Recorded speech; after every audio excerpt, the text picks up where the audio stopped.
Deputy CM Pawan పై YCP నేత కేతిరెడ్డి తీవ్ర వ్యాఖ్యలు చేశారు. మోడీని విద్యార్థులు తిట్టినప్పుడు పవన్ కు ఎందుకు ఏడుపు వచ్చిందో చెప్పాలన్నారు. పవన్ కుటుంబాన్ని టీడీపీ వాళ్లు తిట్టినప్పుడు ఏడుపు రాలేదా అని ప్రశ్నించారు ఆయన. ఢిల్లీలో విద్యార్థుల పట్ల పోలీసుల వైఖరిని తప్పుబడుతూ దేశంలోని సెలబ్రిటీలంతా స్పందించారన్నారు. తెలుగు రాష్ట్రాల్లో ఒక్కరూ స్పందించలేదని ఫైర్ అయ్యారు కేతిరెడ్డి.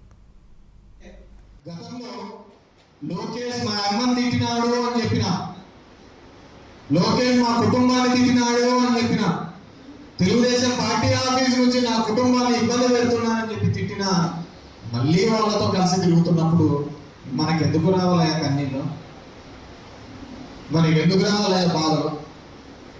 అలాంటి వాళ్ళు నరేంద్ర మోడీ చూసి బాధపడతారంటే నేను నటన కాదని చెప్పాలి, ఏమని చెప్పాలి? ఈరోజు దేశవ్యాప్తంగా జరుగుతున్న ఉద్యమంలో ఎంతో మంది బయటకు వచ్చి మాట్లాడినారు. సెలబ్రిటీస్ పోలీసుల మీద జరుగుతున్న చర్య తప్పు అని చెప్పి వివేదించినారు. ఏమైనా మన ఆంధ్రప్రదేశ్లో ఉన్న సెలబ్రిటీస్, తెలుగు రాష్ట్రాల్లో ఉన్న సెలబ్రిటీస్ ఎందుకు మాట్లాడలేకపోయినారు? పద్మశ్రీలు పద్మవిభూషణులు పోతాయనే అది పోలే ఇచ్చింది.